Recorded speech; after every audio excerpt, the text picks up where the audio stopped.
tous, aujourd'hui on s'occupe d'un iPhone 12 mini. Alors il était déjà ouvert quand je l'ai reçu, le client l'a démonté, a bien protégé le Face ID, etc.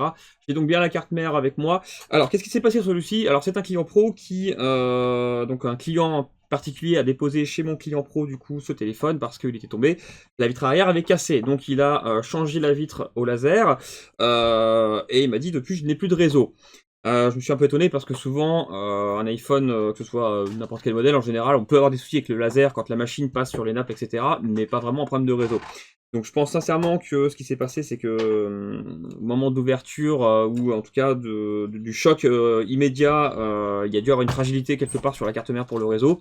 Ça a pu fonctionner quelque temps, et ça a fini par lâcher, soit au moment du démontage, parce que je crois qu'il a quand même enlevé la carte mère avant de passer au laser, soit parce que bah, forcément la torsion du téléphone fait que les cartes n'ont pu se tordre l'une de l'autre, parce que, encore une fois, on est sur des cartes mères sandwich. Donc, je vais dessouder les cartes mères l'une de l'autre, et on va voir un petit peu déjà ce qu'on a, si on a des pistes arrachées, ou si on a des composants abîmés. Allez, c'est parti, je fais ça.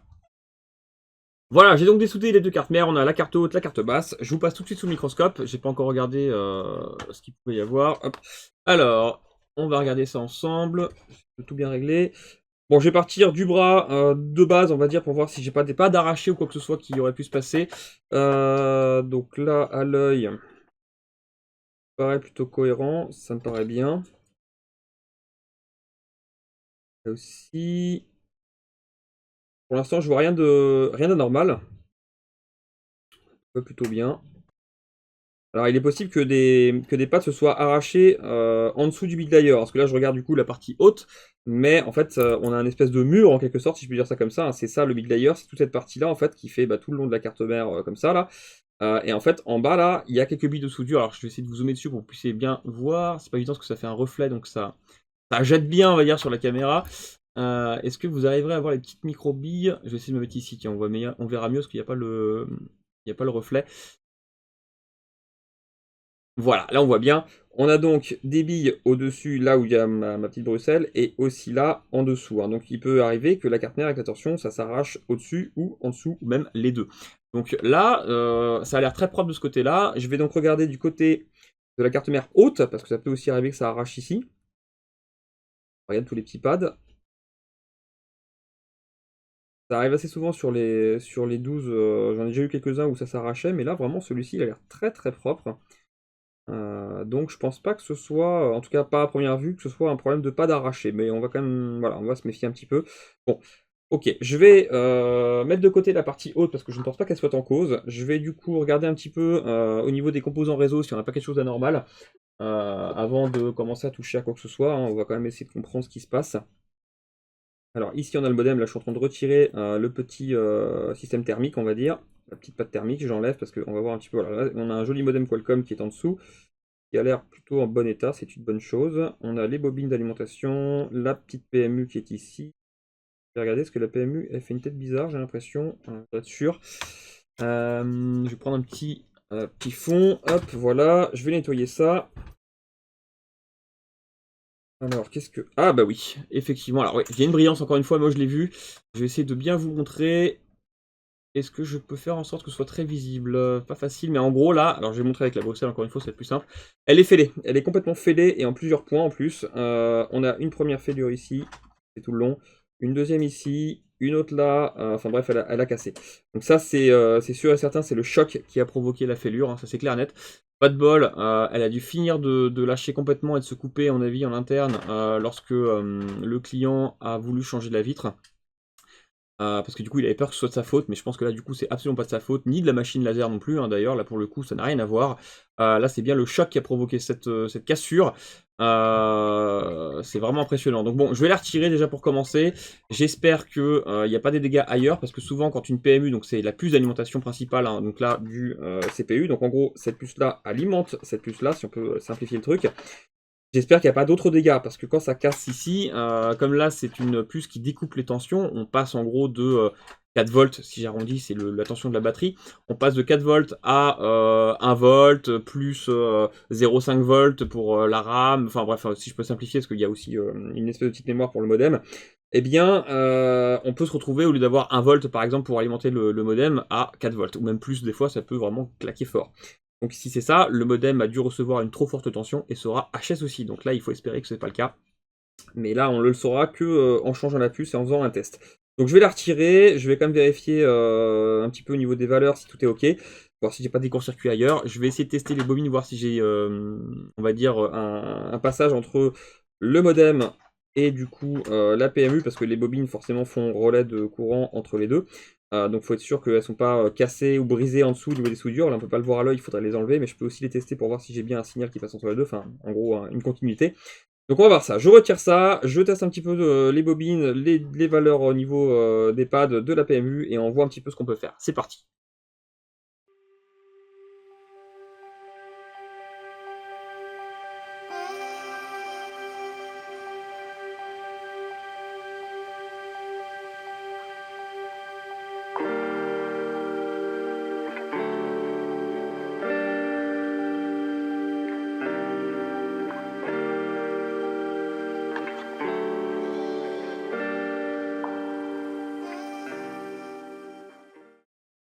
Alors par chance elle est venue en un seul bloc, je vais essayer de bien vous montrer maintenant qu'on a moins de brillance, que je suis plus dans la carte mère.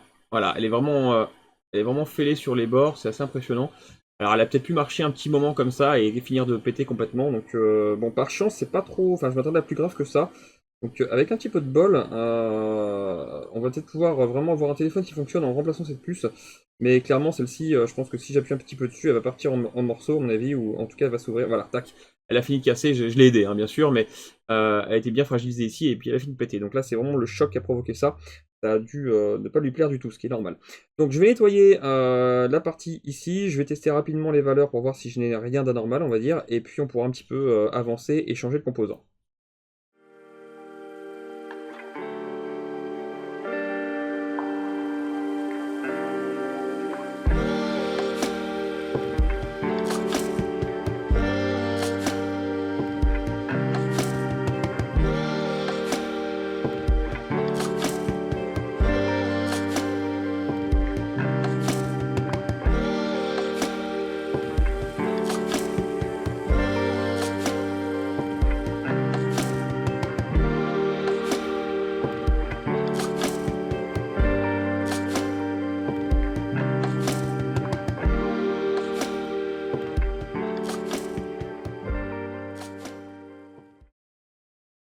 Voilà, j'ai donc fini de retirer, de nettoyer, je vais lancer le logiciel pour savoir un petit peu où va quoi au niveau des valeurs. Alors là, on n'aura pas grand chose parce que c'est des téléphones qui sont relativement récents, donc nos logiciels ne sont pas vraiment à jour pour l'instant pour ça. Mais je vais quand même pouvoir pointer au moins sur les bobines pour voir si j'ai des valeurs qui me paraissent cohérentes par rapport au modèle, on va dire, précédent. Donc c'est parti, je lance ça et on regarde ensemble. Nous voici donc sur la carte mère de l'iPhone 12 mini. Donc on a ici le fameux modem, ici la fameuse baseband, enfin PME baseband pardon, donc alimentation de modem. Et on a nos fameuses bobines. Alors ce que je vais faire, c'est que je vais cliquer simplement sur les bobines, parce que là je sais que voilà, en gros on a l'entrée de la tension qui arrive là, qui sort ici pour alimenter le modem. Et là c'est pareil pour ici, ici, ici, bref, tous ces bobines là, je vais les tester pour voir si j'ai une valeur. Si j'ai un court-circuit, si j'ai quelque chose d'anormal on va dire, ou si les valeurs en diode sont plutôt cohérentes. Je vais vous allumer le multimètre, on va voir ça sur l'écran tous ensemble, et on va essayer de comprendre si tout va bien. Voilà, donc là je suis sur la carte mère, j'ai déjà regardé sur mon logiciel où est-ce que je vais me pointer, on va dire, pour faire un petit test. Alors hop, je vais enlever les petits scotch, etc. Donc ici je sais que c'est de la masse, ça va me servir pour ma valeur. Et donc je regarde mon ordinateur, donc 1, 2, 3, 4, et ici du coup c'est... Alors je vais tester en gros le cheminement de cette bobine là, je vais tester ici. La valeur est bonne, on a 0, enfin on a 300 hein, si je peux arrondir, c'est très bien. Je vais donc tester celle d'après, à côté, hop, ici, donc là ça va être facile le point. Donc là je vais tester celle-ci. Le point est très facile, ça va être le deuxième ici. 300 aussi si j'arrondis, c'est pas mal, on n'a pas de court-circuit, les valeurs sont bonnes. Je vais tester encore celle d'en dessous. Alors 1, 2, 3, 4, donc je teste celle-ci. 1, 2, 3, 4. Celle-ci est très faible. La valeur est extrêmement faible, ça m'inquiète un petit peu. Ça peut être normal, hein, le 12 je le connais pas encore vraiment, donc peut-être que ici c'est normal d'avoir une valeur aussi faible. Ce que je vais faire, c'est que je prends une carte mère à moi, même si c'est pas un 12 mini, je crois que c'est un 12 tout court le mien, mais avec un peu de chance, je pourrais avoir, en fait c'est le même système, hein, donc avec un peu de bol, on aura la même valeur. Si j'ai la même valeur, c'est que c'est normal. Si par contre la valeur sur le mien est plus élevée, c'est qu'on a bien un souci ici, et dans ces cas-là, on essaiera de comprendre si ça vient du modem ou pas, mais ça m'inquiète un peu, là on est très faible. Je continue du coup, avec la prochaine bobine, qui va donc être celle-ci. Et donc pour celle-ci, c'est facile aussi pour trouver ces deux points-là. Ouais, pareil, valeur faible. Alors j'imagine que ces deux-là vont au même point, à mon avis, au niveau du modem, ce serait logique. Mais en tout cas, c'est inquiétant. Encore une fois, ça me paraît vraiment, vraiment juste. Alors, je continue. Là, c'est une bobine juste ici. Hop, je vais décaler un peu. Ici, là, qui a l'air de servir de boost parce qu'elle revient dans la PMU, mais on va quand même tester. Alors, l'avantage, c'est que je peux le tester sur le condensateur qui est ici. Là, je n'ai aucune valeur. Je vérifie quand même que je fais pas de bêtises et que c'est bien ça. Ouais, c'est bien ça, mais je n'ai pas de valeur. Alors, je vais tester la continuité plutôt. Savoir si c'est normal. Alors je vous repasse sur l'ordinateur. Donc là en gros j'ai voulu tester ce point là ici sur cette bobine là et j'étais OL. Alors est-ce que c'est parce que c'est normal parce que la PMU n'est pas présente? Je vais quand même par sécurité pour voir si elle est bien soudée toujours. Tester entre ce point là, donc les deux points ici et le condensateur là ou un des points là, mais je vais tester sur le condensateur plus rapide pour savoir si j'ai bien une continuité, si en gros la bobine est toujours bien soudée ou si elle est coupée. Je vais tester ensuite les deux dernières qui restent là, qui apparemment font pareil. Hein. On a 2 points sur la baseband PMU, et celle-ci alimente le modem parce qu'elle part là-bas. Au moins sur un seul point en tout cas. Bon bref, je vais tester du coup les 3 dernières, et on verra si tout va bien. Donc je vais me mettre en continuité sur le multimètre, c'est vu, toc, et je vais vérifier pour les pads, voir si je suis bien au bon endroit, et normalement ça devrait sonner pour savoir si elle est bien soudée. Ça sonne, donc il n'y a pas de problème, elle est bien soudée. Donc celle-ci, il n'y a pas de souci, c'est normal, on est ok. Je passe à la suite. Alors, en mode diode de nouveau pour voir si c'est normal. Fait.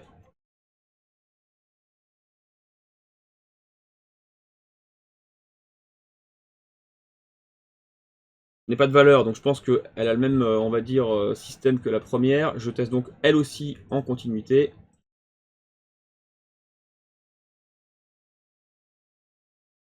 On avait dit que ça commençait là et ça ressort sur un des deux condensateurs là.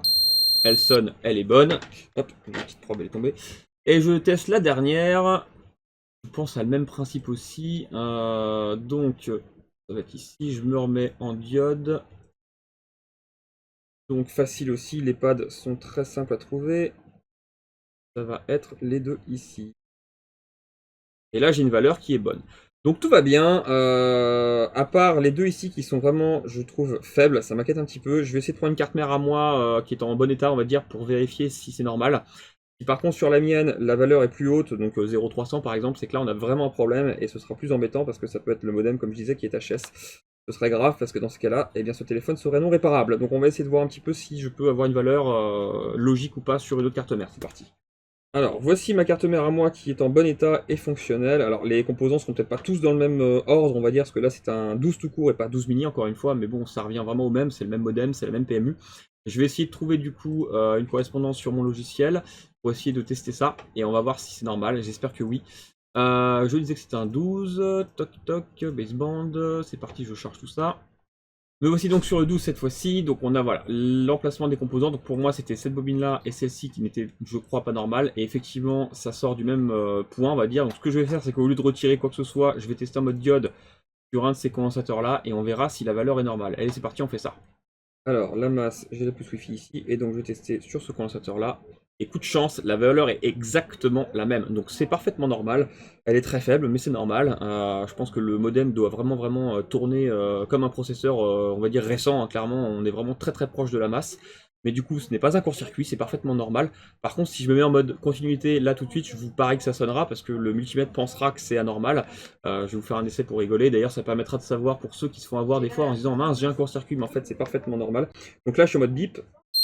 Et ça sonne. Mon multimètre pense qu'il y a un court-circuit, mais en fait c'est parfaitement normal. Donc tout va bien, la valeur est vraiment très basse, mais c'est logique. Donc je vais pouvoir retirer la PMU de ma carte mère à moi, elle va me servir de donneuse. Je vais retirer celle-ci, c'est exactement la même. Je vais la rebiller, la reposer sur la carte mère en panne, et on va faire un essai.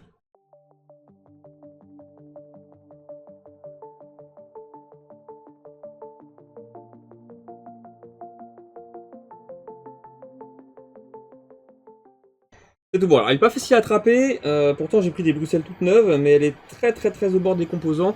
Bon là j'ai déplacé des composants, j'ai vu sur ma carte mère à moi, mais c'est pas grave, c'est ma carte mère à moi. Par contre sur l'autre j'ai réussi à l'enlever proprement, donc coup de bol. Bon j'aurais remis en place si besoin, c'était qu'une bobine et un condo, mais bon bref. Donc là faudra, pour ceux qui voudront changer cette puce là, faudra faire très attention parce qu'elle est vraiment très très proche des composants. Bon après, ma Bruxelles est neuve, mais je viens de m'apercevoir que les pattes sont vraiment pas très jolies non plus, elles sont un peu tordues, donc il y a peut-être ça qui a empiré la situation, je vais les redresser après. Mais voilà, elles sont plus imbriquées on va dire que les autres modèles, mais bon rien de bien grave, hein, c'est pas horrible. Bon, en tout cas, j'ai récupéré mon petit composant, je vais la rhabiller et on va pouvoir faire un test et on va espérer que ça règle le problème.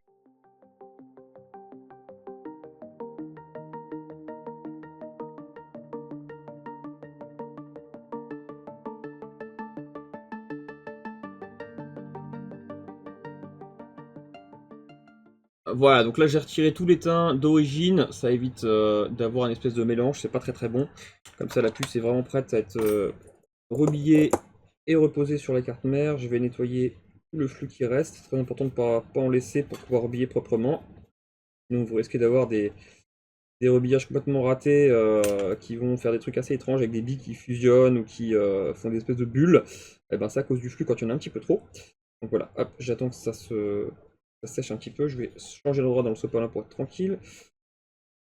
C'est pas mal, voilà. Alors bien sûr, il y a un sens, on va essayer de trouver le bon. Je pense que j'ai trouvé du premier coup de chance. Ouais, nickel, du premier coup, parfait. Je prends de la pâte à souder et on va pouvoir faire ça.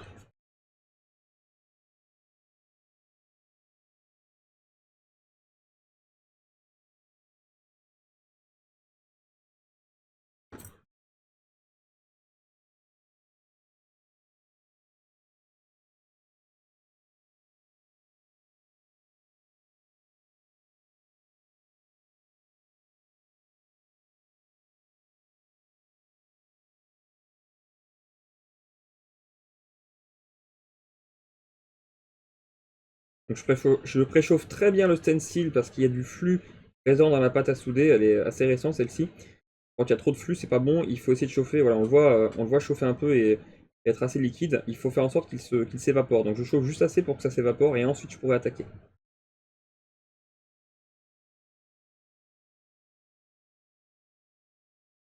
C'est parti. Hop, ça va très très vite. Et là, c'est tout bon. Je laisse refroidir, je ne bouge surtout pas. Je retire et c'est parfait. Un peu pour enlever le composant. On va faire une vérification. Un petit peu sale, je crois, mais rien de bien grave. Et des résidus de flux. On a quelques microbilles en bas, mais c'est parfaitement normal avec la pâte qu'on a mis. Nickel. C'est pas trop flou pour vous. Voilà, on a des jolies billes, c'est parfait. Donc là, j'ai plus qu'à reposer sur la carte mère, remonter le tout. Alors là, je vais vérifier, je sais pas si j'ai un testeur de carte mère pour les 12, je crois que oui, 12 mini. Je vais vérifier, sinon je les ressouderai entre elles pour faire un essai, tant pis. Mais le fait d'avoir un testeur, bah forcément c'est plus simple, on s'évite de tout ressouder à chaque fois pour faire un test. Parce que s'il y a un autre problème, bah forcément il faudra redessouder pour retravailler encore sur la carte mère. Je crois que j'avais commandé le testeur, je reviens de vacances, donc je sais plus trop, mais je vais essayer de trouver ça. Et puis du coup, on va pouvoir faire un essai.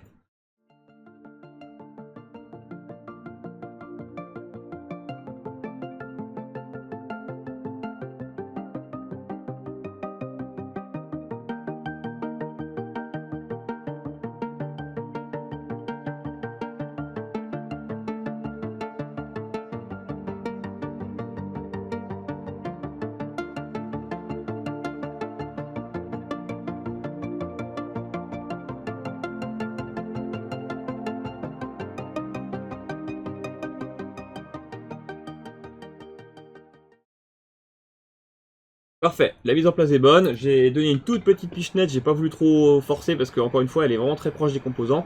Elle est bien revenue sur le peu que j'ai fait, donc c'est parfait. Je laisse refroidir tranquillement et on va pouvoir faire un essai.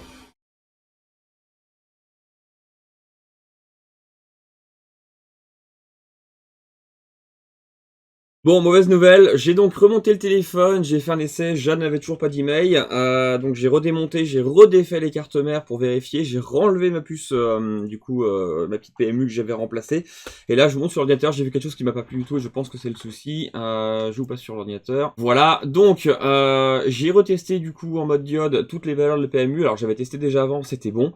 Et là, en retestant, j'ai cette valeur ici, donc en gros toute cette ligne d'alimentation, et qui va vers le modem qui était à 0, donc en court-circuit extrêmement faible. J'ai testé sur une autre carte mère à moi, et la valeur était de 400, donc là c'est une valeur normale. Mais en fait celle-ci s'est cassée la figure, elle était déjà un peu faiblarde, mais ça me paraissait encore correct, on va dire.